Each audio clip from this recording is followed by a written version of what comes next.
তেরঙ্গা এবছর প্রতিটি বাড়িতে তেরঙ্গা কর্মসূচির মূল ভাবনা জাতীয় গান বন্দে মাতরমের 150 বছর পূর্তি।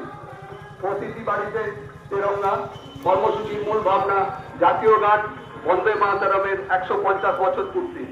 যথাযোগ্য মর্যাদার সঙ্গে বাড়িতে উত্তোলনের জন্য নাগরিকদের জাতীয় পতাকা প্রদান করবে পশ্চিমবঙ্গ সরকার। রাজ্য জুড়ে অনুষ্ঠিত হবে দেশাত্মবোধক সঙ্গীত।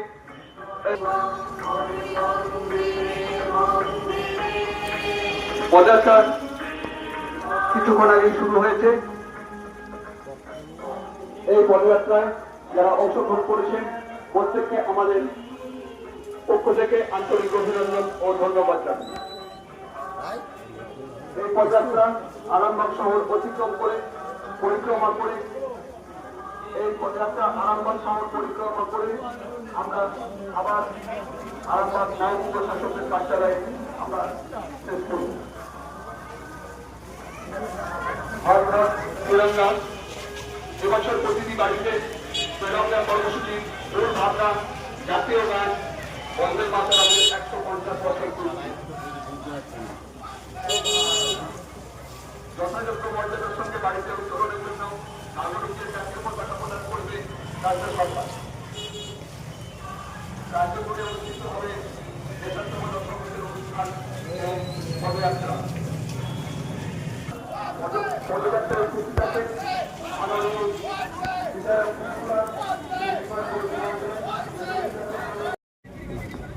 দেখুন, এবারে আমাদের প্রতিটি বাড়িতে তিরঙ্গা যে কর্মসূচি, সেই কর্মসূচি গত 9 তারিখ থেকে শুরু হয়েছে, 17 তারিখ পর্যন্ত। তো সেই উপলক্ষে আরামবাগ মহকুমা শাসকের অফিস থেকে শহর পরিক্রমা করে একটি তিরঙ্গা যাত্রা অনুষ্ঠিত হলো। উপস্থিত ছিলেন আমাদের মহকুমা শাসক রবিজি এবং ডিএমডিসি 2 স্যার আছেন এখানে। বাকি স্কুলের অনেক ছাত্রছাত্রী আছে, স্কুলের শিক্ষক শিক্ষিকা আছে এবং এলাকার রাষ্ট্রবাদী মানুষজন এই মিছিলে পা মিলিয়েছেন। সর্বোপরি সবার কাছে একটাই অনুরোধ যে প্রতিটি বাড়িতে জাতীয় পতাকা লাগান আগামী 15ই আগস্ট, এবং এটা গোটা ভারতবর্ষ জুড়ে এই কর্মসূচি চলছে। দেখা গেল যে এই তিরঙ্গা যাত্রা শুরু হওয়ার আগে বৃষ্টি নেমে গেছিল, তারপরেও একজনও মাত্র কেউ সাইড হয়ে যায়নি, তাদের একটা মনোবল ভাঙেনি, তারা একদম দৃঢ়তার সাথে দাঁড়িয়ে ছোট ছোট শিশু থেকে। এইরকমটাই হওয়া উচিত। আচ্ছা, আজকের বিষয় নিয়ে কি বলবেন? আজকে যেটা আপনারা জানেন, 9 তারিখ থেকে 17 তারিখ পর্যন্ত হর ঘর তিরঙ্গার অভিযান চলছে। ওটাই কি আমরা মাথায় রেখে আমরা আজকে 13 তারিখে আজকে একটা র্যালি করেছি। এখানে আজকে উপস্থিত আছেন অনারেবল এমএলএ সাহেব, আর তাছাড়া ছাত্রছাত্রীরা আছে, আমাদের অফিস স্টাফ আছে, দিদিরা আছে, সবাই আছে। তো আজকে আমরা আজকে র্যালি করেছি, এখান থেকে শুরু করে পল্লিশ্রী মোড় হয়ে হসপিটাল মোড় হয়ে আবার এখানে আমরা ফিরে এসেছি। এখানে এটা এসে শেষ হলো। তো এরপরে একটা ড্রয়িং কম্পিটিশন আছে টিউশন মিটিং হলে, ওখানে ছাত্রছাত্রীরা ড্রয়িং কম্পিটিশন হবে। কারা কারা স্যার অংশগ্রহণ করেছে? ছাত্রছাত্রীরা করেছে স্কুল থেকে, আর আমাদের স্টাফ আছে, দিদিরা আছে, অনারেবল এমএলএ সাহেব আছে, এরা সবই আছে আজকে এখানে। কতজন অংশগ্রহণ করেছে? মোটামুটি আমার মনে হচ্ছে প্রায় 300-400 লোক আছে।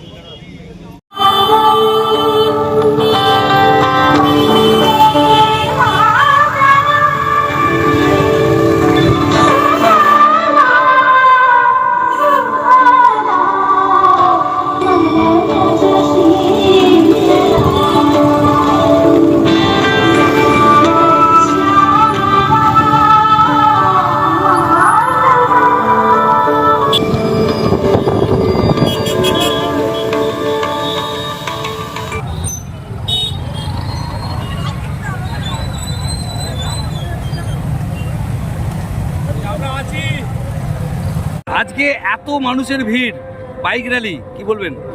সম্পূর্ণ প্রতিকূল ওয়েদার, বৃষ্টি পড়ছে, তারপরও কাতারে কাতারে বাইক নিয়ে বসে সবাই ভিজতেও রাজি আছে। দেশের জন্য সবাই একত্রিত আমরা, তাই আজকে তিরঙ্গা র্যালি, তিরঙ্গা বাইক র্যালিতে পশুরায় জনজোয়ার, যেটা আগেও দেখে এসেছেন। এখন নতুন করে দেখছেন এই তো প্রতিকূল পরিস্থিতিতেও বাইক এবং লোকের কম নেই। রাষ্ট্রবাদী লোক, রাষ্ট্রবাদী সরকার গোটা পশ্চিমবঙ্গ ভারতবর্ষ জুড়ে আছে। আজকের বাইক র্যালি সেটা প্রমাণ করছে যে কোনো কিছু প্রতিবন্ধকতা দেশের কাছে সবই ছোট। কোথা থেকে কোথায় আপনার হচ্ছে র্যালিটা হবে? আমরা এখান থেকে শুরু করব, পঞ্চাননতলা, দেউলপাড়া, উৎসুর মোড়, সামন্ত রোড হয়ে চিলাডেঙ্গি হয়ে হেলান পেট্রোল পাম্পে শেষ হবে। দেশপ্রেম এবং এটা দরকার ছিল, এটা হওয়া দরকার ছিল। খুব ভালো হয়েছে যে আমাদের দেশ জেগে গেছে, দেশ এক হয়ে গেছে, আর কারো ক্ষমতা নেই দেশের সরকার। যুব সম্প্রদায়কে কি বার্তা দেবেন? সবাই ইউনাইটেড, দেখুন না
डॉक्टर श्यामा प्रसाद मुखर्जी जिंदाबाद।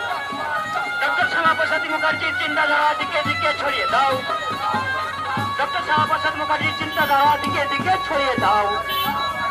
डॉक्टर श्यामा प्रसाद मुखर्जी चिंताधारा दिखे दिखे छोड़िए दाओ।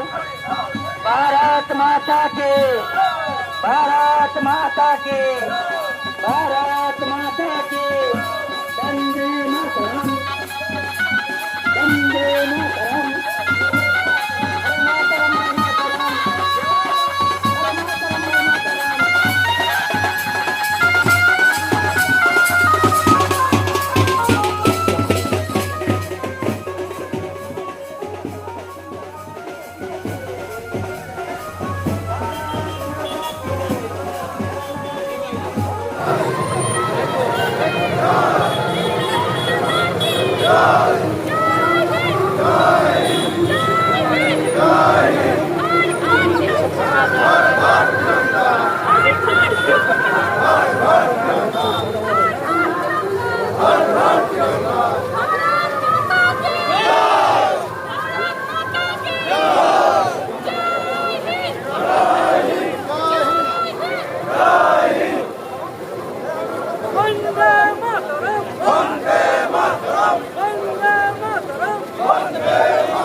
নিউনুর sofa centre.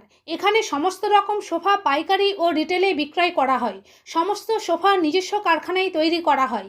Proprietor Hanif Hossain Khan ও রুহুল হোসেন খাঁ, বড়ডোঙ্গল হাটতলা সিনেমা হলের সন্নিকটে, হুগলি। যোগাযোগ 7797170093 এবং 9382003105।